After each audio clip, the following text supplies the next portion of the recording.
lot of discussion here and everywhere about AI and its applications in cyber.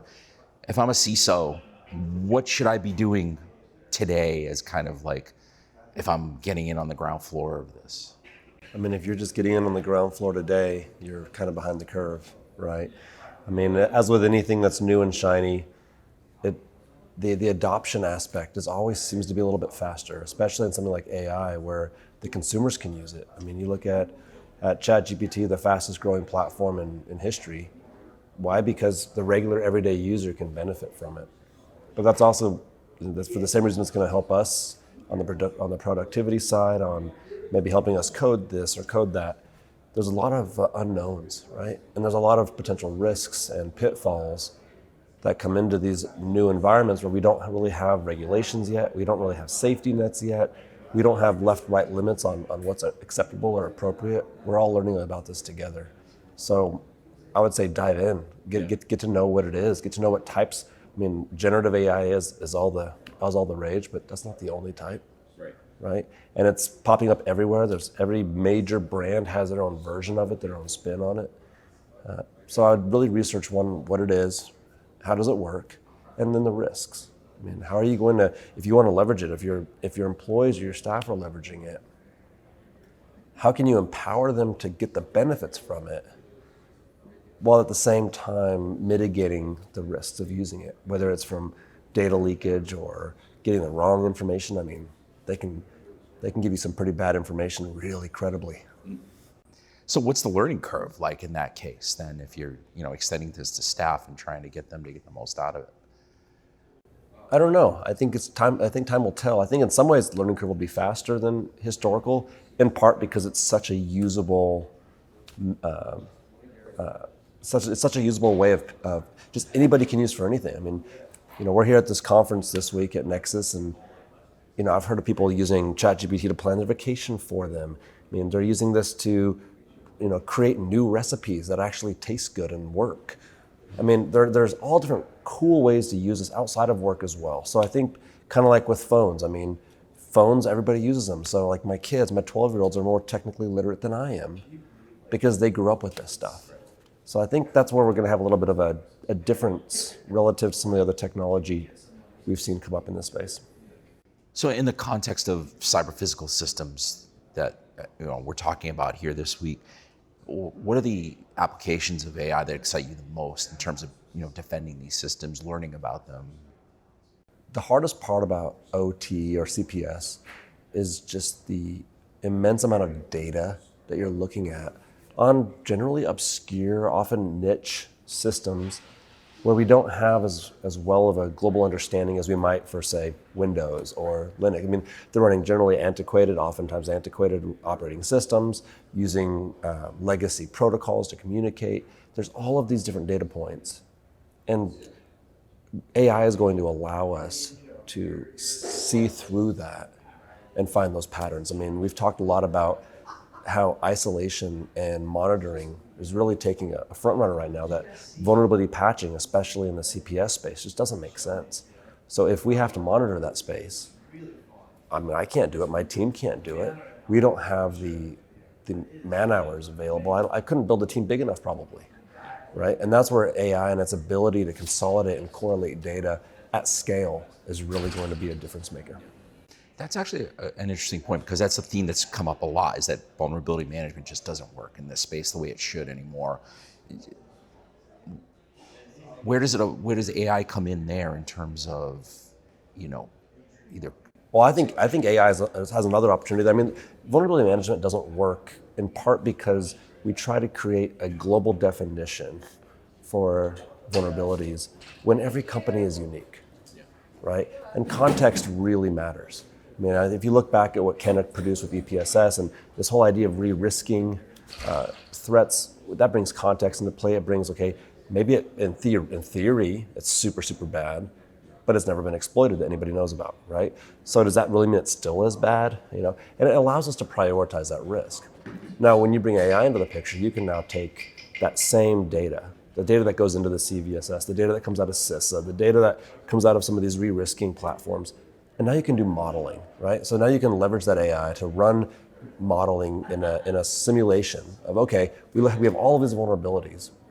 We don't have the time or frankly desire to go patch everything because it just doesn't make sense. And in some cases, in CPS environments and warehouse environments and OT environments, it will just break things, right? So what do we need to prioritize? How do we prioritize? And AI, I think, is going to allow us to understand the threat in a way that we haven't been able to previously. There was an interesting question from one of the attendees about skills erosion in relation to AI. So if, are we going to lose our programmers because this is just so kind of intuitive to use and it can do it for you?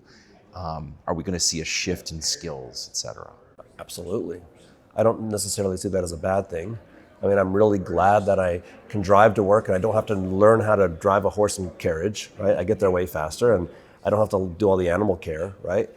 As we evolve those skills, we're not doing away with jobs, I don't think. I think what we're going to have to see is a translation in skills. I mean, just like we saw going in, Industrial Revolution, we saw with cars, we've seen with computers. I mean, like I said, my 12-year-old knows how to use my phone better than I do because this is the new world, right? You look at McDonald's, you look at all these other places that are doing away with some of the people to put in essentially the robots, but somebody's got to take care of those. Somebody's got to program those. Somebody's got to learn, if you're leveraging AI technology, what prompts to use, how to do that prompt generation, how to build in, call it the moral boundaries or the rules behind the AI model so that it acts in a responsible, respectable way. So obviously a lot of the discussions here are about how it applies in a defensive context. What do you know from attackers? How are they leveraging it? I will say that the emails from the Nigerian princes are getting much better grammar. They're looking way better now. Theoretically, you could use ChatGPT. In fact, there already are AI models on the dark web, kind of like ChatGPT, that don't have the same moral boundaries, built into them. And so, in theory, you could use them to write malware. They've done proof of concepts where you can use it to write malware. But given that AI doesn't think, right? It's using examples. It's essentially just mathematical of what word comes next or what character comes next. There's still that need for a human touch. So it's not doing away with things. I mean, it might give my analysts a PowerShell script. It might give an adversary a script to use for bad. Either way, they're going to have some knowledge of that script, at least in our current state, to modify it for the environment or for the target that they're going after. So I think right now, on the scales, the good guys have way more use of it than the bad guys do. But one of the things that Dave DeWalt brought up today in the conference is, $45 billion invested in AI, and only $200 million of it is in defending, is in the defense. The safety of it is how do we make sure that the AI stays, I guess, contained, controlled. It's funny you say that because this is seems to be one place where defenders may be ahead of the game versus attackers versus the offensive side. Yeah, I would say it's potentially, right? At the same time, I think the defenders are I think that most of us are not really, this is so new, right? So what do you tell your global staff, right? Some companies have taken that option of trying to block it. But it's such a new thing that a lot of these categorization tools for web filtering don't even have a filter for AI websites, right? And so, who has the staff to play whack-a-mole all the time? So, do you educate? Do you block? So, and how do you control the data? We've already seen breaches where people were putting actual company code, IP, into these AI models, which then later on spit it back out to somebody else. These are all things that we've never had to deal with before. So yes, in some ways, I think the defenders can definitely get more use out of it, at least in the current state, than the adversaries. Not that they're not using it or planning around it, but I think right now, to your point, we have a little bit of more. But at the same time, we're dealing with challenges we've never had to deal with before. This is going to flip threat modeling on its head, too. Completely. Absolutely. I mean, even if you look at the traditional ways, just at a high level, the traditional ways that people identified phishing emails, right? They identified phishing emails because it didn't sound like it came from an American, right? Or it sounded like the grammar was a little bit messed up or spelling was off. That's not going to happen anymore. So even at the highest levels, we're going to have to find ways to defend against it. How do you defend against a phishing email that is written perfectly, right?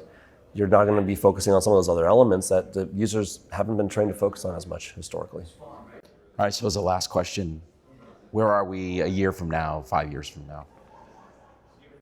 I'm really hoping that the industry can come together and provide some sort of framework or governance model around AI so that even though we have all these different players playing the game, there's some level of consistency in what's accepted and what's not accepted when it comes to the behavior of those models, especially in the generative AI space. And I think we really need to have some sort of governance around privacy as it relates to these. You know, when you put data into these AI models, where does that go? Right? Where does the traceability, where's the auditability of these models? I mean, even internal to a company. I mean, how do you track who's doing what? So I think we're going to see a lot of maturation in that space. I mean, it seems like sometimes the regulations always follow behind. Right? It's always a little bit of a delay, but we need some of that left-right limit, I think, to one, bring confidence, and two, to really give people, to empower them to actually use it in a way that they can credibly believe that it's going to be effective.